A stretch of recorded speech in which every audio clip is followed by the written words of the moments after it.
معزز سامعین، حاضرین و ناظرین،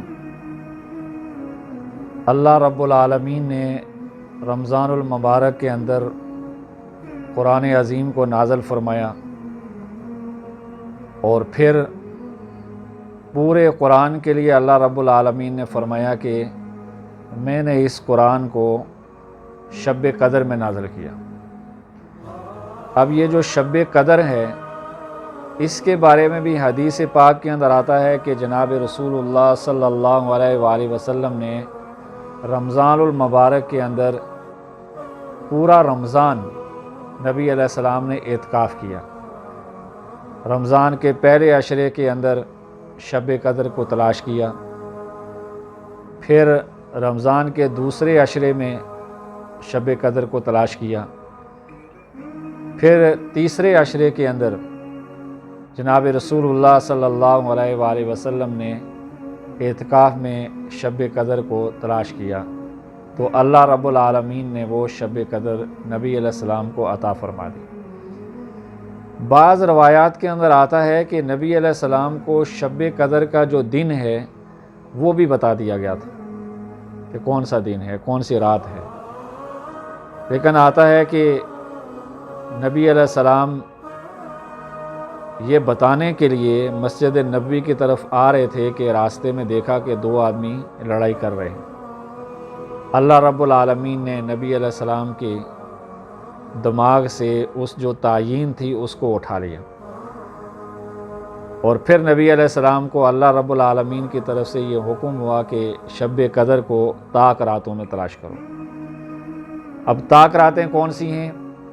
21ویں شب ہیں اور 23ویں شب ہے، 25ویں شب ہے، 27ویں ہے اور 29ویں ہے۔ یہ 5 طاق راتیں ہیں، ان کے اندر ہم نے شب قدر کو تلاش کرنا ہے۔ دوسری اس کی حکمت عملی یہ ہے کہ ہو سکتا ہے کہ کوئی شخص 21ویں شب کو اپنی کسی مصروفیات کی وجہ سے، کسی بیماری کی وجہ سے، کسی اور کام کی وجہ سے شب قدر کو تلاش نہ کر سکتا ہو، تو اس کو اللہ رب العالمین نے 23ویں شب کو تلاش کرنے کا حکم دیا۔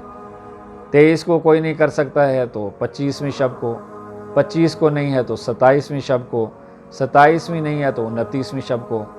تو گویا کہ اس کے اندر بھی اللہ رب العالمین کی رحمت ہے اور اللہ رب العالمین کا احسان ہے کہ اللہ نے شب قدر کو پوشیدہ رکھا تاکہ لوگ اس کی تلاش کے اندر اللہ کی عبادت کریں۔ یہ جو رمضان المبارک کا آخری عشرہ ہے، یہ بڑی اہمیت کا حامل ہے۔ نبی علیہ السلام کے بارے میں آتا ہے کہ جب رمضان المبارک کا آخری عشرہ آتا تھا تو آپ اپنی کمر کس لیتے تھے اور کثرت سے عبادت کرتے تھے، اور اس عشرے کو عتق من النار، آگ سے خلاصی کا عشرہ بھی کہا جاتا ہے۔ اس عشرے کے اندر پوری دنیا میں لوگ اعتکاف بھی بیٹھتے ہیں، اسی عشرے کے اندر شب قدر بھی ہے، اور اسی عشرے کے اندر اللہ رب العالمین نے شب قدر میں قرآن بھی نازل کیا ہے، اور قرآن کی پوری ایک سورت ہے سورۃ القدر، انا انزلناہ فی لیلۃ القدر وما ادراک ما لیلۃ القدر لیلۃ القدر خیر من الف شہر۔ یہ قرآن ہم نے شب قدر میں نازل کیا۔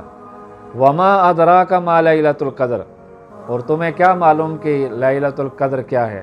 لیلۃ القدر یہ 1000 مہینوں سے بہتر ہے۔ انا انزلناہ فی لیلۃ القدر وما ادراک ما لیلۃ القدر لیلۃ القدر خیر من الف شہر تنزل الملائکۃ والروح فیہا۔ اللہ رب العالمین فرماتے ہیں کہ اللہ کی طرف سے فرشتے اترتے رہتے ہیں، زمین کی طرف اترتے رہتے ہیں، والروح فیہا، اور یہاں تک کہ فرشتوں کے جو سردار ہیں حضرت جبریل امین، وہ بھی آسمان بری سے آسمان دنیا پر اور دنیا پر آ جاتے ہیں۔ کتنی عظیم یہ رات ہے۔ تنزل الملائکۃ والروح فیہا باذن ربہم من کل امر سلام۔ وہ اللہ کے امر اور اللہ کا حکم لے کر اترتے ہیں، اور یہ جو رات ہے یہ سلامتی ہے حتی مطلع الفجر، یہاں تک کہ فجر طلوع ہو جائے۔ تو میرے بھائیوں دوستوں اور بزرگوں، بعض لوگ تو یہ کہتے ہیں کہ شب قدر کی جو رات ہے یہ 27ویں شب ہے۔ کچھ لوگوں نے اس کے اندر حکمت بھی ڈھونڈی ہے اور اس کے اندر کچھ نقطے بھی لگائے ہیں، کہ جیسے بعض لوگ کہتے ہیں کہ یہ جو انا انزلنا فی لیلۃ القدر ہے، اس کے اندر لیلۃ القدر 3 مرتبہ آیا ہے، اور پہلے والے لیلۃ القدر کے اندر بھی 9 الفاظ ہیں، 9 حروف ہیں، اور دوسرے والے لیلۃ القدر کے اندر بھی 9 حروف ہیں، اور تیسرے والے لیلۃ القدر کے اندر بھی 9 حروف ہیں۔ تو اب 3 کو جب 9 کے ساتھ ہم ضرب بھی دیتے ہیں تو یہ 27 ہو جاتا ہے۔ تو اس سے انہوں نے یہ نتیجہ اخذ کیا ہے کہ یہ جو 27ویں شب ہے یہی شب قدر ہے۔ لیکن بہرحال یہ ہے کہ رسول اللہ صلی اللہ علیہ وآلہ وسلم نے اس کی تعیین نہیں فرمائی ہے، اس کو متعین نہیں فرمایا ہے، بلکہ آخری عشرے کی طاق راتوں کے اندر تلاش کرنے کے لیے نبی علیہ السلام نے بتایا ہے کہ اسے تلاش کرو۔ اب ان راتوں کے اندر ہمیں عبادت کرنی چاہیے، ان راتوں کے اندر ہمیں قرآن پڑھنا چاہیے، ان راتوں کے اندر ہمیں نوافل پڑھنی چاہیے، اور ان راتوں کے اندر ہمیں اٹھ کے نماز تہجد ادا کرنی چاہیے۔ اور پھر یہ بھی ہے کہ یہ اتنی مقدس رات ہے، لیکن اس رات کے اندر بھی کچھ لوگ اپنی مغفرت سے محروم رہ جاتے ہیں۔ یہ وہ لوگ ہیں کہ جو والدین کے نافرمان ہیں، جو اللہ کے ساتھ شرک کرنے والے ہیں، جو غیبت کرنے والے ہیں، جو چغل خوری کرنے والے ہیں۔ ان چیزوں سے انسان کو بچنا چاہیے۔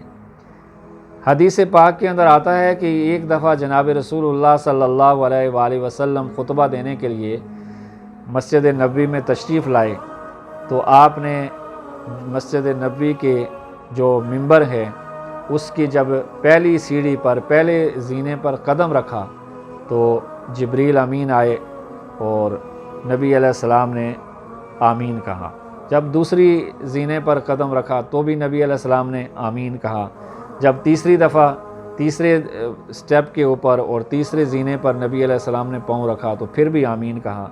تو صحابہ کرام نے ایک نئی چیز دیکھی، تو نبی علیہ السلام سے صحابہ کرام نے عرض کی کہ اللہ کے رسول، آج ہم نے ایک نئی چیز دیکھی ہے جو اس سے پہلے آپ نے نہیں کیا۔ تو نبی علیہ السلام نے بتایا کہ ابھی میرے پاس جبریل امین آئے تھے، جب میں نے جو ممبر ہے اس کی پہلی سیڑھی پر، پہلے زینے پر قدم رکھا تو جبریل امین نے فرمایا کہ ہلاک ہو جائے وہ شخص جس نے اپنے والدین کو یا اپنے دونوں میں سے کسی ایک کو، ماں کو یا باپ کو پایا اور وہ ان کی خدمت نہ کر سکا، ان کا نافرمان رہا، ان کو ناراض رکھا، وہ شخص ہلاک ہو جائے۔ تو نبی علیہ السلام نے فرمایا آمین۔ اب دیکھیں کہ کہنے والے جبریل ہیں اور ان کی بات کے اوپر جواب دینے والے محمد رسول اللہ صلی اللہ علیہ وآلہ وسلم ہیں، کہ جو شخص اپنے والدین کی خدمت نہ کرے، ان کو نافرمانی کرے، ان کو ایذا اور تکلیف پہنچائے تو وہ ہلاک ہو جائے۔ یہ جبریل امین کہتے ہیں، نبی علیہ السلام اس کے جواب میں کہتے ہیں آمین۔ کتنا بدبخت ہے وہ شخص جو اپنی ماں کو یا اپنے باپ کو یا دونوں کو پائے اور پھر ان کی خدمت نہ کر سکے، وہ اس سے ناراض ہو جائیں۔ اس لیے ماں باپ کو خوش کرنے کی کوشش کریں ہر حالت کے اندر۔ دوسرے زینے پر نبی علیہ السلام نے جو پاؤں مبارک، قدم مبارک رکھا تو پھر نبی علیہ السلام نے فرمایا آمین۔ صحابہ کرام نے پوچھا تو نبی علیہ السلام نے بتایا جب میں نے دوسرے زینے پر پاؤں رکھا تو جبریل امین نے یہ فرمایا کہ ہلاک ہو جائے وہ شخص، ہلاک ہو جائے وہ شخص جس کے سامنے آپ کا نام مبارک لیا جائے اور وہ آپ پر درود نہ بھیجے۔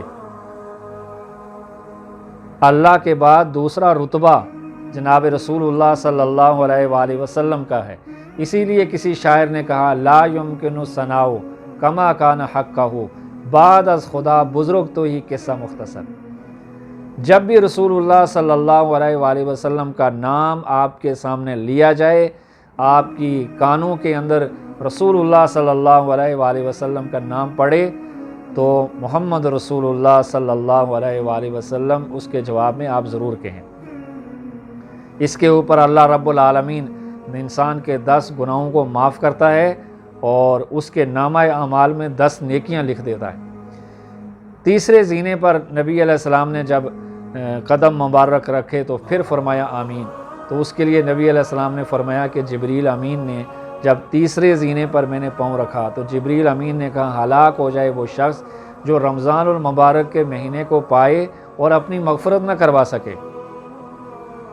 اب دیکھیں رمضان المبارک کا عظیم مہینہ ہماری زندگی میں آیا ہے تو ہم اپنا اندازہ خود لگا سکتے ہیں، اپنا نتیجہ خود اخذ کر سکتے ہیں کہ ہم نے عبادت کتنی کی ہے، ہم نے قرآن کتنا پڑھا ہے، ہم نے اپنے صغیرہ اور کبیرہ گناہوں کی معافی کتنی مانگی ہے، ہم نے نماز تہجد ادا کی ہے یا نہیں ادا کی ہے، ہم نے اللہ کو راضی کرنے کی کوشش کی ہے یا نہیں کوشش کی ہے، ہم نے اپنے گناہوں کی مغفرت اللہ سے چاہی ہے یا نہیں چاہی ہے۔ کیا یہ رمضان المبارک کا مہینہ ہماری زندگی کے اندر کوئی انقلاب لایا ہے؟ اگر کوئی انقلاب لایا ہے اور وہ نیکیوں کا انقلاب لایا ہے تو پھر وہ شخص کامیاب اور کامران ہے، اور اگر جس طرح رمضان سے پہلے وہ شخص تھا اسی طرح رمضان کے اندر بھی زندگی گزارتا رہا اور یوں ہی رمضان گزر گیا تو پھر اللہ رب العالمین سے یہ دعا کرنی چاہیے کہ اللہ رب العالمین اس انسان کو اس رمضان کی عزت اور اس کا احترام اور اکرام کرنے کی توفیق عطا فرمائے اور اس کی عزت اور عظمت کو وہ شخص سمجھ لے۔